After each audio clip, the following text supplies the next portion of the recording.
Greetings, everyone. This is Richard Solomon. The following show is a co-production of TCB Radio, Taking Care of Business, and Rocket Green Radio. We have an unbelievable show today. We have a big panel. We have some great guests. We have Antonio Saillant, who is a co-host. Welcome, Antonio. He's with Hello, Rocket, how are you, Richard? He's with Rocket Green Radio. We have a guest co-host. We have Susan Sachs of SusanSachsAcupuncture.com. Welcome, Susan. Thank you. And of course, we have our main guest. We have Amy Greeson, HealingSeekers.com. Now, Amy's really, really cool. She goes around the world and tries to find. But what do you describe? What you go around the world and you try to find botanicals. You're a pharmacist by background, and you try to. I am. Right. Richard, first of all, thank you for having me on the show. It's such a pleasure to be here and to be with Antonio and Susan. So thank you so much for having me. But yes, that's exactly what we do. A company goes to some of the most remote areas of the world, and primarily we hit a lot of the jungles. So those very highly biodiverse regions that still have intact indigenous cultures and that are most threatened with serious habitat loss and destruction. And so we hit the areas that very few people have been to these areas. And we take there are two teams that go with us. We have a nonprofit, which is called Healing Seekers. And the purpose of that is to film extensively. And from that footage, we create these incredible educational pieces that are in the school systems throughout the U.S. And then we have a second team, and that's more of a scientific team.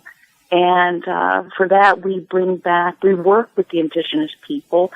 We collect a lot of specimens, and we bring that back for analysis for these novel compounds, these new botanical herbals. And yes, I am a pharmacist by trade, and we do also some research with several research institutions, universities, and such to look at the value of those herbs. So let me ask you this. So when someone goes to your pharmacy, do you say, I'll be right back? You go out to the parking lot, you start sawing off part of a tree bark and then cooking it up? Or you say, this guy in, Papua New Guinea told me that this is exactly what you need. I tell you what, we'd have a very happy community, wouldn't we? Yeah. So what are some of the cool stories? Like I saw you have a really cool YouTube channel, and I saw this thing called Dragon's Blood, and you go to this tree, and you tap the sap, and it looks much like blood, and yet it has all these incredible properties. Could you talk about that and similar kinds of experiences? Yeah, the dragon's blood, that is out of the Amazon, and it is one of the most valuable and most useful natural specimens in the jungle. And Susan can I'm sure attest to this too. She spent some time in Belize. But they use that as a topical antibiotic to sort of hit any kind of stings or bites. They also use it in the oral cavity to help with any kind of mouth ulcers or anything along that line. So it's just this treasure of, just one of the treasures of the Amazon. And they exist everywhere. So every jungle that we're in, always absolutely blown away by the knowledge of the indigenous people and how they use the leaves and the roots and the bark. And, there's a law, which you probably have heard, it's called the law of signatures. And it's amazing how relevant that is in a lot of these jungles. And basically what this law says is, nature or God or spirit or whatever name you'd like to call your higher power, they leave symbols or signs in nature, and that helps to basically tell you what it might be useful for. And it is interesting how often that is exactly the case. And so, it's just, right. It's beautiful. So Amy, so one question is that I always wanted to ask you was, when you go to these countries, I know it has to be dangerous because I know you have a guide, but these people, the tribes, how do you get your information? How do you confront them? Because a lot of them never seen the kind of equipment you come in with, and they may feel threatened, and I know it must be a little bit intense and scary at times. How do you get the information from them, and how do you relate, with each other in doing so? Beautiful, beautiful question, Antonio. There is a divine connection with people that transcends language. It transcends everything. And, we have certainly had encounters at first that both sides are quite skittish and a little anxiety for sure. But there's a heart bond that connects. And I hope this doesn't sound too woo-woo, but this is just really the truth. We don't come in trying to take advantage or overpower, and so there's huge respect and huge honor for the medicine men and everyone that we encounter, and there's tremendous love, and it is immediately known. And I know that sounds really hard to believe, but I'm telling you, that is exactly what happens. And, there are always going to be times in every culture that you run across some difficult situations. And we were just in the Congo for 2 months, and after 7 days, 8 days, our guides left us, and we were arrested a couple of times and taken to jail. And wow. But they were all misunderstandings. We were flying drones one time, and to them, anybody flying drones, that's espionage. They're spying, and so that was a very understandable mistake. And I take responsibility that we didn't communicate that more. The second time we were out on a river after dark, and we had no idea that was against the rules. But when we got back to the village, we were immediately arrested and taken in because there's a rule that you're not supposed to be on the river after night, and because the reason is that there's a lot of huge diamonds in the area, and they traffic these diamonds down the river at night. So anybody who's on that river at night is up to no good. And sort of like what my parents used to tell me, anybody who's out after midnight, when you're younger, they're up to no good. Nothing good happens after 10 p.m., right? You're right. That was actually a scary moment because I could tell you, one of your friends emailed me through Facebook and was very worried about you, and I said, I heard from Amy. Amy, she wrote me an email and it sounded pleasant, but she was still worried. And so what I did was I told her, well, if things get rough, and just let me know, because Ben Affleck's people I know. And, as you know, Ben Affleck is involved in the Eastern Congo Initiative. Yes, and he knows, right. So I was going to call his people.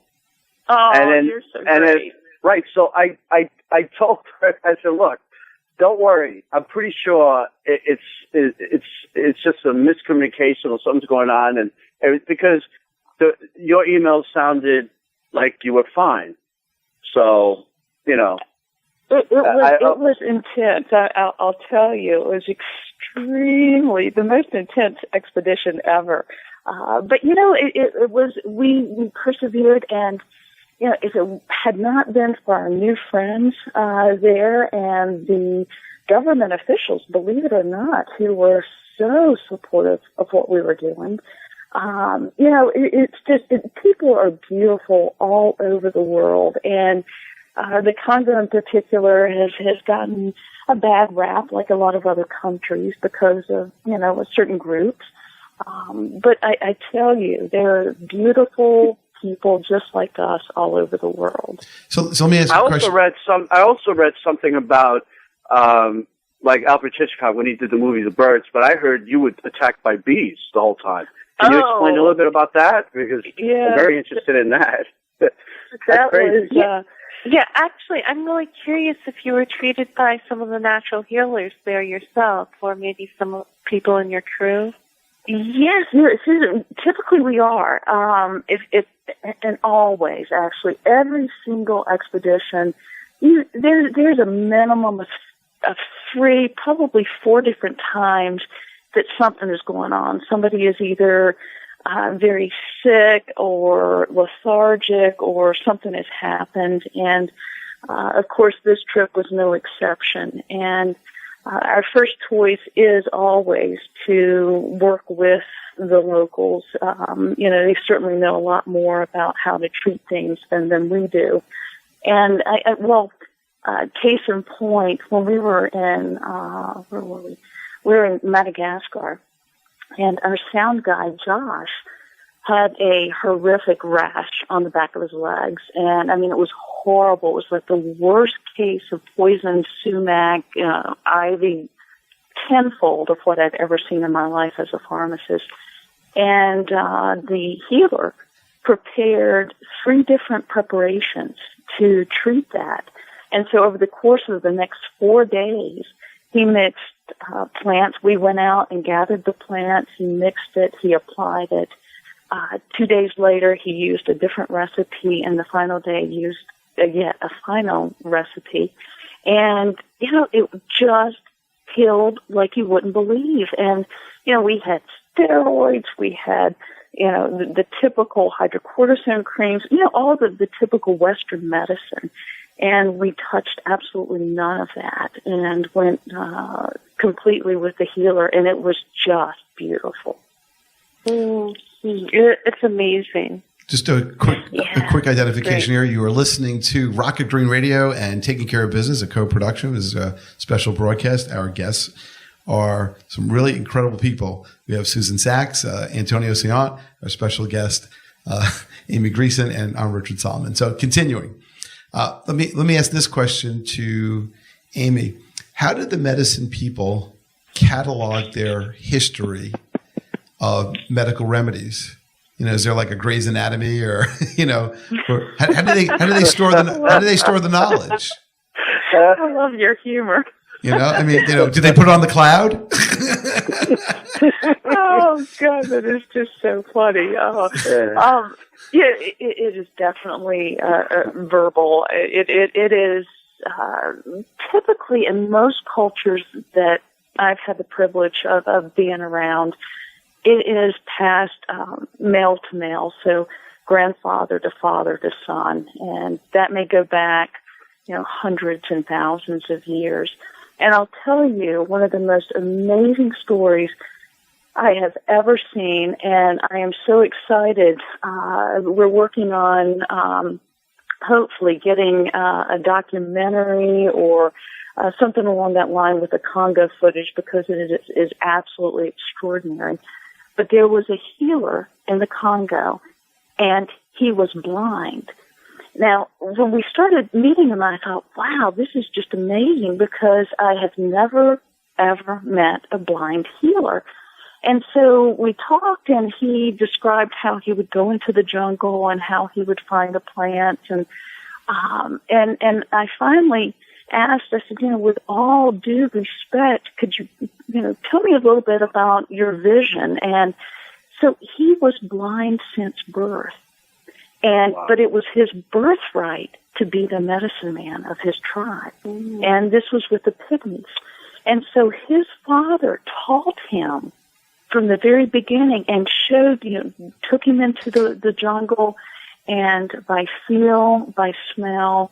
I personally think there's probably a large spiritual component to that, but and he was the most revered healer in his tribe, and it was just amazing. But I still get emotional thinking about it, because it's just in so many cultures, including ours, you don't you take something like that and you don't honor the person as well. And I don't mean to disrespect by saying what I've just said, but it was just so beautiful to see how he was still, he had his birthright. And I just, it was one of the most beautiful parts of the whole trip. All right, this is Richard Solomon. We'll be right back. Do not go anywhere, because this is a very exciting hour of radio. We'll be right back.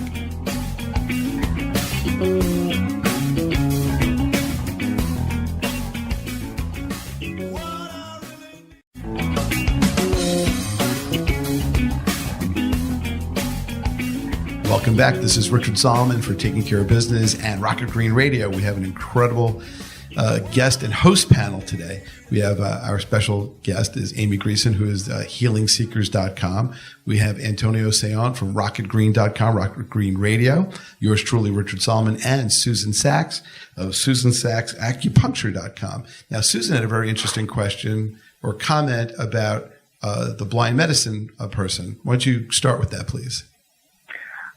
Well, I was just suggesting that possibly this blind medicine person had heightened senses of his other, in other words, his other senses were heightened because of a lack of vision. So he had heightened senses, or had developed his senses of smell, touch, hearing. So he was able to differentiate, it sounds like, from even like a healthy tree from an maybe less healthy tree, because what Amy was saying, that it was amazing how he could tell the difference, and say pick from this plant, not that plant, although it looked similar or the same thing. Yeah, it's the human condition and the world of nature is just fascinating. So let me ask to both Susan and Amy, the world of trial and error. It's like sort of like I'm going out there in the forest and I see some interesting berries and, poisonous. so it didn't work out well. We didn't catalog it. So how do we know what works? Because I know, for example, and I know very little about nature and remedies, although I'm very interested in the topic. I know, for example, like out here in Long Island, on Fire Island, the deer eat poison ivy. They love it. They eat it. It's great. And that's one of the reasons why you can't touch it, because in their fur is the oil. And if you actually touch them, you get all that poison ivy. And yet it's innocuous to them, and it's, very harsh to us. How do people actually go out there and figure out, without a lab, without deductive science and things like that, hey, this berry's okay and this berry, well, not okay? Susan, do you want to go ahead first and I'll come in after you? So how did it work, Susan? I can't say I really know the answer to that, because my expertise is more with Chinese medicine. Well, how did the Chinese figure out that makes sense. Some things were okay and some things weren't okay? That really does make sense. And what I have seen, well, first of all, if a tribe does not, like, for example, I'll see a particular mushroom or a plant that I'm particularly drawn to. And this has happened several times. They say, oh no, don't touch that, very poisonous.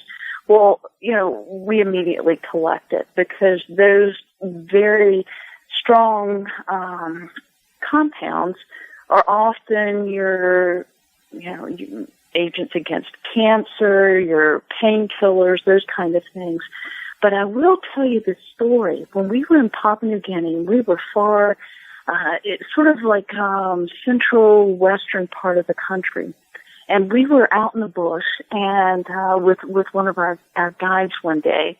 And there were some mushrooms. And this area had a lot of different types of mushrooms. It was just amazing how beautiful they were. And the guide stopped, and through the translator, he was telling us this story that a lady in their village had gone out during the day to collect mushrooms to have for dinner that evening, and she had collected these mushrooms, and inadvertently, exactly what you were saying, Richard, she had collected some of the very poisonous ones and didn't realize it because they looked very similar. And unfortunately, like an hour, 2 hours later, she and her children were dead. And so, there is that very, very fine line, that which heals can also kill kind of thing. And so anyway, I don't know enough about any of this when I'm in these environments, and we just trust the indigenous people and our guides and the people that we meet, because to me sometimes they all look the same, and but it can easily go one way or the other. So why does nature have poisonous components in it? What is the purpose in the natural world that they're like? I understand snake poison because the snake uses that to eat. But what is the purpose of a poisonous plant? Well, plants are fascinating. So let's just say if you take 1 acre of land in Central North America and you count the number of woody plant species, on average you're going to have, I'm going to guess here. This has been a long time since I've looked at this, but let's just say on average 20 to 30 different types of woody plants. If you take that same acre in western Amazonia, you're going to have over 300 different plants. So you have this abundance, diversity of life in this small, small piece of land. And all of these plants, all these organisms, they're fighting for food, water, for sunlight, for nutrients, everything you can imagine. And they're also having to protect themselves from predators. So plants, they can't just get up and just run away. But what they do is they have, many plants have developed chemical arsenals, if you will. And these plants, when they're threatened, they'll release these chemicals, and these chemicals can hurt, harm, or even kill whatever is offending them. So, for example, in Madagascar, there's the Rosy Periwinkle, and the Rosy Periwinkle excretes these chemicals. And so those chemicals were studied, and from those chemicals we created 2 of our chemo drugs, vincristine and vinblastine. So if you go to any children's hospital now, you're going to see one of those chemo drugs because it's one of the ones that they still use for like acute lymphocytic leukemia, things like that. But anyway, it's an amazing thing. And so these plants, if you want new antibiotics, if you want new antimicrobials or antifungals, you go to these regions, and that's exactly what we're doing. And that is, these novel compounds, man has yet to be able to come up with some of the better things that nature already has. And so by going out and studying these plants, you can help fight some of these other things. I don't know. I'm going off a little bit on a tangent. No, you're doing great. So you just stop me. So I have a question for Susan. How does Chinese medicine look at plants? And are there different versions of Chinese medicine in different parts of China, given the different kinds of plants and mushrooms in different parts of the country? Let's see. Well, Chinese medicine usually uses combinations of plants. So we make formulas. Okay. And we look at things as being hot or cold. It's all classified. So like yin or yang. And they have different properties, whether they're cooling. Many of the herbs that are antibiotic are clear, damp heat, we call it. so they have an antibiotic effect. Or like in cancer, often we're using clear heat toxin herbs because they see cancer as a type of fire toxin that spreads. Okay. So we're using clear heat toxin herbs for that. And there's whole Chinese medicine is very it's all categorized because it's 5,000 years of going back to the Huangdi Neijing of documentation. So it's using roots, everything from roots to flowers to berries. But most of it's dried initially. And then, so they don't usually use fresh plants. It comes dried, and then sometimes it's converted into granules or capsules. There's different ways or sometimes extracts. Or made into teas? Yeah, right. Now, so okay. So, yeah, and there are definitely different plants from different regions. So there's like Sichuan, there's like Chuanbei Mu is from Sichuan province. And then there's Zhebei Mu. I actually don't remember which province, but I know they're different provinces. And it's kind of in the name often as to where they're from. So Susan, as a Chinese medicine person, you went to Belize. What was that experience like? Kind of as a Chinese medicine practitioner in a different, I guess, biosphere. So maybe they don't have the things that you would normally use in Chinese medicine, but maybe there were equivalents. What was that like? What was that like being on the medicine trail? Amazing. I actually went on that trip before I got into Chinese medicine, and I was so amazed and fascinated by it that that's what drew me into working with herbs. And the Chinese had a whole system of herbology, which I didn't realize at the time. But it was amazing. We had a guide that would just pick up a root and say, this root is used for high blood pressure, and we'd take a few more steps and he'd say, and this one's used for diabetes. And I was just in awe that you could just, pick up these. Yeah, I find that all amazing, that the fact there are different plants and roots that could cure or heal different, diseases that we have now. I mean, way back, like, there were celebrities like Steve McQueen or Michael Landon that they developed cancer, and these were strong guys.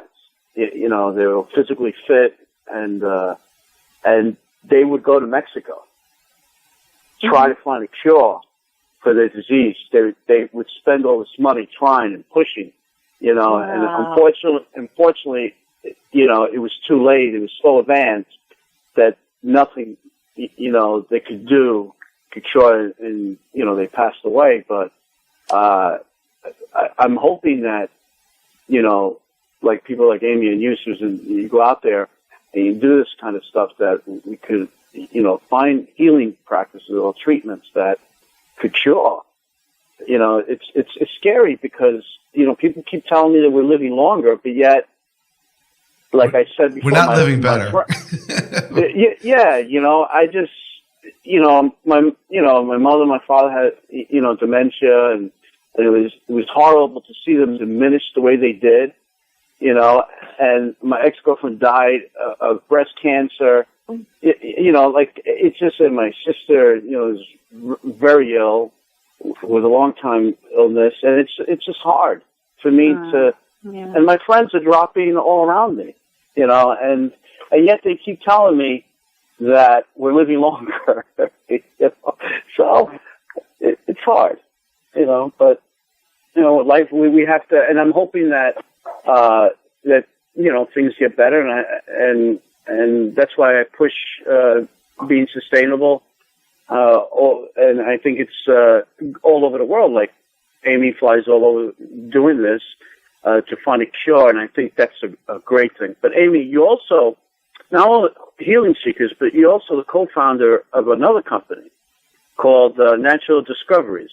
And that's an organization that's focused in exploration of treatments from other cultures. So what's the difference between that and Healing Seekers, basically? Well, Healing Seekers is all focused on education, and so that is all the creation of educational videos based on the trip. So we immerse students into these cultures, hopefully, connecting the minds as well as the hearts, so that they can see a world outside of the world that they already know. And by expanding, and it's like you've said many times, Antonia, that just helping them to become global citizens. And then the Natural Discoveries that's the research division. So that is a for-profit, and that is when we work with the indigenous cultures and people to bring in these specimens and test those. But I did want to add, because you and Susan both made really important points, and the other side that I've seen with the travels and the experience that I've had is that, we're also running against time in a lot of ways. So many of these indigenous cultures are, they're just disappearing right before our eyes. I had gone back to visit healers, and they have passed away. And, one in particular in Madagascar, he didn't teach anyone else in his village the secrets that he had been told. His son had decided to go on into the city because he wanted his children to grow up with more education and schooling, and to be able to provide that for them, he had to go into the city and take a job there. So that knowledge died with our healer, Johannet. And, we're seeing this time and time and time again. And that is the other fear, is that, there are these beautiful cures out there, but, they're slipping through our hands as we speak. Right. Yeah, the maybe we need to be lost if it's not, somehow documented or passed on. Right. Well, maybe we could do some interviews with some medicine people. I can do that. That would be fabulous. Can you imagine Amy telling like some local guy, "Hey, Rich Solomon wants to talk to you." No, he's cool. He's cool. He's just a radio guy. That would be great. So we only have 3 minutes in this segment because our radio shows rocket. I mean, it's Rocket Green Radio to take care of business. They really move fast. What is there? Let me ask a little bit of a tangent. We have our own Native Americans. Do they have a whole? I mean, they've been here for 11,000 years. Do they have their own medicine?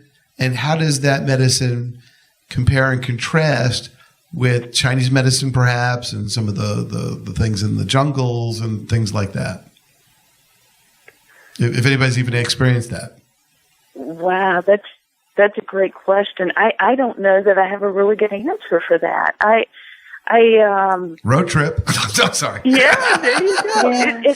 It is fascinating, and Susan, you may have seen this too, but that we can be in one part of the country and and then travel to the opposite end of a country, and these are very remote areas. And again, where a lot of times they've not even seen white people in these areas, and they will use the same plant for a similar indication.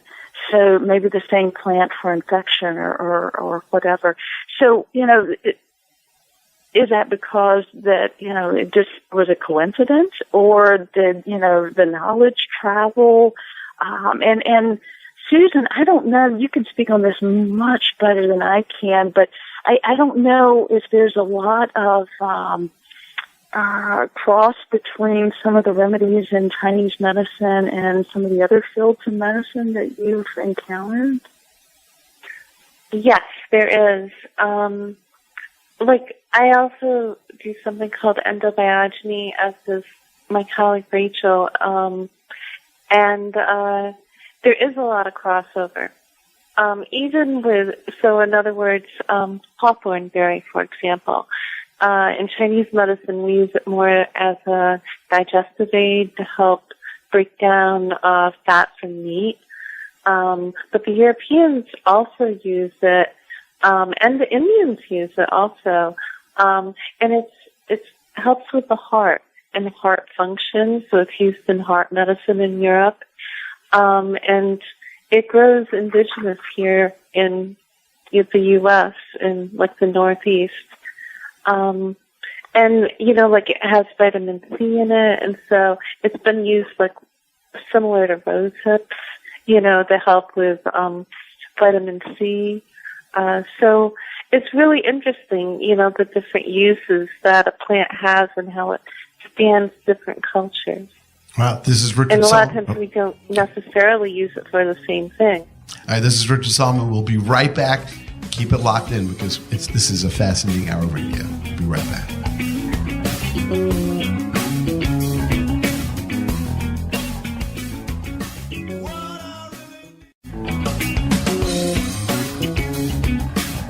All right, welcome back. Richard Solomon, Taking Care of Business, tcbradio.com, TCB Radio, WCWP on YouTube, and Rocket Green Radio, rocketgreen.com. So we have Antonio Saillant, who's one of our co-hosts, Susan Sachs, one of our co-hosts, Susan Sachs, acupuncture.com. And of course, we have Amy Greeson of healingseekers.com. But before we had our break, Susan was talking about endobiogeny. And for those out there, could you kind of tell us a little bit about what endobiogeny is and what it hopes to do? Endobiogeny is a systems way of looking at the body, basically looking at the endocrine system as the master planner of the body. And then often we use blood work and physical exam to get an idea of where the body's at, and we're looking at different axes. Like there's a corticotropic axis, somatotropic, thyrotropic, and gonadotropic axis. So we're looking, and we're also looking at how the sympathetic and parasympathetic nervous system affects these axes. And basically what we're doing is we're using plants to treat. So we're using combinations of different plants in the form of mother tinctures, gemmos, which are glycerin extracts from the buds and newly grown shoots of plants. So they have that embryonic plant energy. And we're using, and some essential oils, food-grade essential oils, often mixing them in a blend that's specific for the patient. So based on the patient's blood work and physical exam, and using it to balance their body. So we're using it with so many different things. I just worked with a patient who had something called CPRS. I believe it's, I probably said it wrong. It's chronic regional sympathetic disorder, but it's where there's chronic pain. And she's had surgeries and many specialists. So it's like it treats a lot of different things, everything from fertility to, some people are working with it in cancer, children, and attention problems. Well, the last time I had an endobiogeny exam, they rushed me to the orchard. Okay, so. Hey, with all this incredible information, I'm going to pass my exam tomorrow.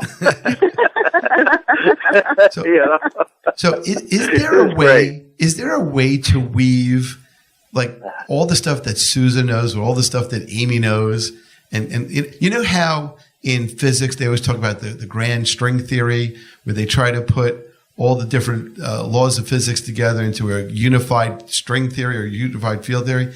Is there a way of taking all of these very similar ideas of, looking at the body as sort of a system and that works well with plants, and I guess they call them adaptogens and things like that, and integrate all of these great philosophies, Chinese medicine, endobiogeny, the medicine people thing.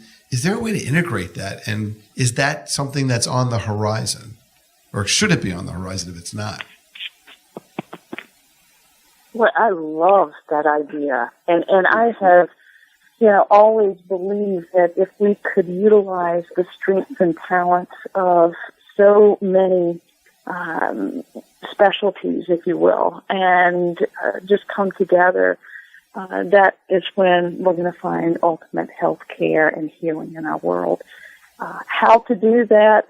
Boy, I have no idea. But I tell you, I love that, and I am just so honored to be a small piece of the puzzle, and honored to be working with, Susan and so many others in the world. And I think that if you asked everybody, I think there would be a grand consensus that would be something that we should all strive for. So we're waiting on you, Richard, to bring it all together. All right, I'll just saddle up and we'll get going. I have to say, we do use things like new things that we come across in endobiogeny. So, for example, like hawthorn, in endobiogeny, because it's more European-based, was using it more for heart issues.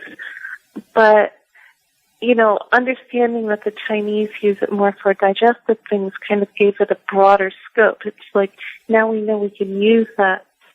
So the things that we learned that other cultures use plants for, we are able to incorporate that into our formulas, which is nice, so it is being done. It may be on a very small, almost unknown scale, right now, in the scope of the world, but, it is being used. And as we learn more and, new things come in, like what Amy's doing, we're able to integrate them into our medicine. Right. I love Amy, that. Amy, you have is it a company, or are you involved with a company called seekbeauty.com, where you have products, right? Correct? Can you talk a little bit about that and how that came to be? Thanks for bringing that up. It is. This is one of the ingredients that we have brought into the U.S. and we have been studying. It's a fruit down in South America called achacharu, and it's one of these really, really delicious fruits. And people say that when the harvest is in, that kids will often almost make themselves sick because they eat so many of them that, it just makes them sick. But it is a fruit overdose. Fruit. Yeah, exactly. Yeah, better than other things, right? But it has been used for generations to help with skin conditions and specifically with aging processes, dark spots, wrinkles, blemishes. I will say that the healer described skin cancer and actually used the word skin cancer as some of the treatments that they use. And when I said, how do you know about skin cancer? And they said, well, a member of the tribe would go to a clinic, usually like a missionary or a medical clinic, and was diagnosed with that. And they would come back and they would use a certain treatment with this achacharu for that. Of course, we cannot claim that until we do studies. But, they use this for a multitude of things. So fast forward 7 years later, we have a product line that is out on the market now, and it's called Seek Beauty, and it's just 4 products right now, and that is for aging, and also 2 of the products are for acne and blemishes. So it's been wonderful to see something from taking it from a tree and working with the indigenous and the healers, and after all of this time to actually see a final product. See, wow, excellent. My anti-aging remedy was just go on radio as opposed to TV. So I have a new approach now. Okay. That sounds so exciting. It really does. What country is that from? From Bolivia. Oh, that's so And cool. it is beautiful, Susan. I went down, and these trees are it's the oldest orchard where we're getting this from, and from the healer, or known to be the oldest, largest orchard down there. But these trees are just weighed down by this fruit, and it's just so pristine. What does the fruit actually look like? If you open it up, what color is it? It's orange, and it looks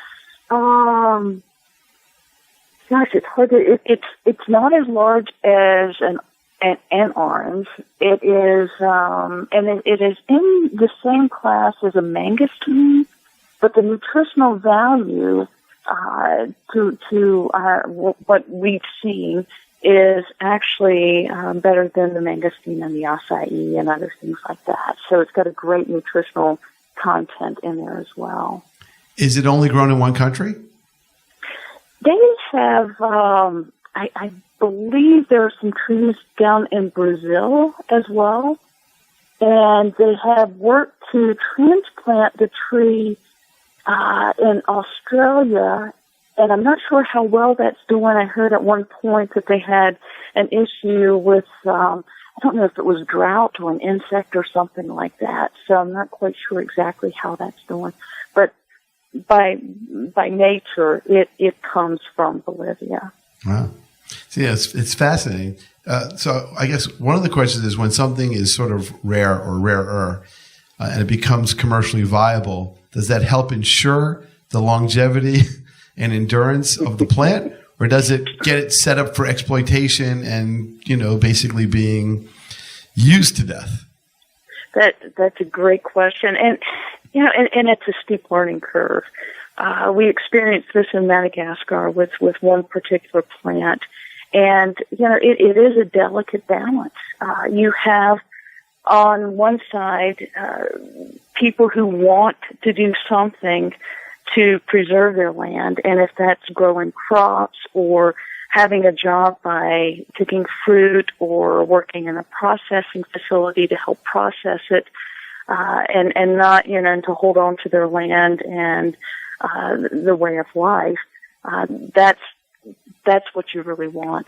On the flip side, you're introducing monetary currency, I guess, and sometimes that is not taken very well. And I'll give you a case in point. We returned in November back to Papua New Guinea to go back to this one particular area. There was a particular plant that we wanted to collect and to do some research on it that we had seen on our first trek over there. But when we arrived, our guide said, we can't go into that area because of the tribal warfare. It's not safe, especially for you guys, meaning outsiders. And so what had happened is that an oil and gas company had come into this area, and the villagers had very quickly sold their land because the money was very enticing. But then the money left, their land was gone, and they became very, very angry. And so it was deadly. Like, there were deaths. People were killing each other because, they could not comprehend, what happened to the money and why is my land gone. And so, that is definitely something you don't want to see replicated in better ways of doing things. But again, those are very, very good questions, and it's a difficult process to step between the lines. Wow. Evolution, development, it's conservation, they're all conflicting. Especially, how do you have an economy without growth that's still sustainable, but too much growth leads to too much destruction? Yes. Well, projects like that definitely are worthy of supporting. Absolutely. So Amy, how do you bring back plants to the U.S. with entities like the United States Department of Agriculture at the border saying, "What's this?" And it is a process to get the correct permits, and not only the permits to import, but the permits to export them out of the countries. The most difficult has been trying to bring in a food substance that we are bringing in. It's the treacherous, another component of it. It's so delicious, and so, but a lot of that is, the customs has been fabulous. The FDA has been fabulous, and they want to work with you. We are just learning as a company, and so we've got a lot to learn on this whole process. The people that we're working with in other countries have never done this before. And so, it is a constant learning process. But, it's just, it's not for the weak, I'll tell you. It has been difficult on many ways. The whole companies, everything about the paths of the companies. Well, what did John F. Kennedy say? We don't do these things because they're easy. We do these things because they're hard. So maybe that's sort of, the right approach. If it was easy, everybody would be doing it. And you're so right. And we truly need pioneers like Antonia when it comes to sustainability. Amy, in what she does, in traveling the world and extracting knowledge while it's still extractable. And of course, what Susan does, which is, bringing healing using approaches that are thousands of years old and time tested and well suited for us, as opposed to, they kind of, it's like, you hear some of the things on television where, what's a medical exam like? Well, it's like 3 minutes, a tap on the knee. They write something on a prescription pad and now it's digital and off you go. And we sort of have, I guess this is an opinion here, but, we tend to treat disease and we don't necessarily promote health. And I think that's a big change that we have to, work more with prevention and really tapping into the natural world and what keeps us healthy. Eating food that's been under an infrared light and, comes in styrofoam and doesn't have, a pronounceable ingredient, so isn't necessarily a good thing for all of us as a collection of people, So we only have 1 minute left. It's unbelievable. Can I get this question out real quick? Real fast. You have 1 minute. When you go out to the Congo, talk to these, the medical chiefs ahead of the tribe, do they see a change in the environment? Like climate change? That is a great question. In certain areas, yes. Antonia, I wish I would have asked a lot more of them exactly that question. I'll have to keep that in mind and report back to you. Yeah, that would be a great idea because I was always curious if they see it. Like we talk about us, a lot of people deny climate change. So if you go to these people and you tell them, hey, do you see any difference in the environment over the years? Let them, give their common opinion about it. Maybe interesting. That would be great. I'm going to make a note of that. Well, speaking of notes, that was an incredible hour of radio. I want to thank everybody for participating. RocketGreen.com, HealingSeekers.com, Susan Sachs, Acupuncture.com. Thank you so much for being part of this show. You've been incredible, and thanks for all of you out there who have been listening. And be safe and healthy. We'll see you in a week.